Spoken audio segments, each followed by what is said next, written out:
20-25 वर्षापूर्वी गण्य आरिका शांतमती माताजींचा सलग 2 वर्ष इथे चातुर्मास झालेला आहे। त्यावेळी सगळेजण पहिली कंपनी आणि सगळे माताजींकडून भक्ती सगळे शिकलेलं आहे। ते भक्ती आतापर्यंत त्यांच्या लक्षात पण आहे आणि ते माताजींचे संस्कार पण आहे। त्यांनी शिखरजीची यात्रा केलेली आहे।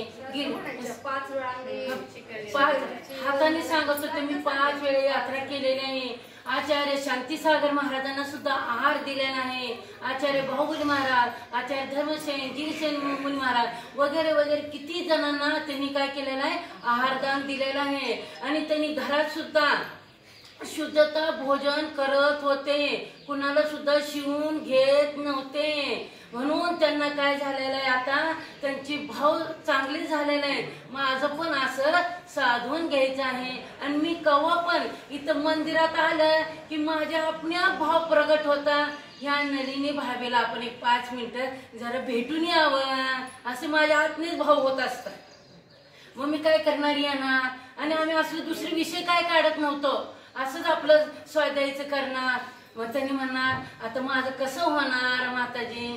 मी म्हटलं तुम्ही काही सुद्धा भावी घाबरू नका, आम्ही सगळीजण आहे ना, सगळे तुमचे साधणारे, कशाला घाबरायचं आपण नाही। बघा शांतीसागर महाराजांनी सांगितलं आहे, बाळांनो भिवू नका, भिवू नका, संयम धारण करा, संयम धारण करा, संयम धारण करा। हे तुमचं काय आहे, साधन आहे। आपण साधन केल्याने काय होत असते, मोक्षाला जाऊ शकतो। आणि एवढं किती त्यांच्या बघा दीक्षा घेतल्यापासनं हातात आपण 1 तास पाणी नसलं, जेवण नसलं तर आपल्याला हात आकुल व्याकुल होत असते। पण ह्यांनी काही सुद्धा म्हटले नाहीत माताजी, हू चू सुद्धा म्हटले नाही। आणि कोण आलं तर हाताने पण आशीर्वाद देत होते आणि पुन्हा हातात पिंची एवढं वजन असून सुद्धा त्यांनी काय करत होते, सर्वांना आशीर्वाद देत होते। म्हणजे एवढी त्यांच्यात किती हिम्मत आहे, म्हणजे दर्शन पण करत होते। आणि मंदिरात पार्श्वनाथ भगवान आहे का, हो, त्यांनी हात वर करून जय जयकार करणार, नमस्तू करणार, 3 मूर्ती आहेत म्हणून सगळं सांगत होते। म्हणजे एवढं सगळं शेवटपर्यंत स्मरण शक्ती होती। आणि आज आणि 24 तास अखंड इथं मंत्र जाप स्तुती स्तोत्र सगळं म्हणतच आहे। त्यांच्या कानावर सतत तेच चालू आहे, म्हणून त्यांना सगळं जागृत आहे। सकाळी 2 वाजल्यापासून तर त्यांचं समजूनच येत होतं, जास्त ही व्हायला लागलं होतं, काय म्हणतात तुम्ही, श्वासोश्वास ही व्हायला लागलं होतं, बरोबर। आणि मंजूताई तर दररोज 1 वाजता येत असतात, पण त्यांनी आज काय केलं, सकाळीच 4 वाजता आले।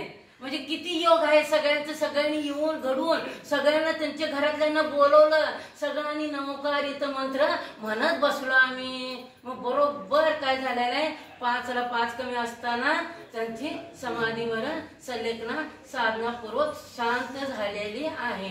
जय बोलो शपग्रा समाधीमती माताजी की जय। सगळ्यांनी इच्छामी माताजी म्हणा, इच्छामी माताजी, पंचपरमेश्वरी भगवान की जय।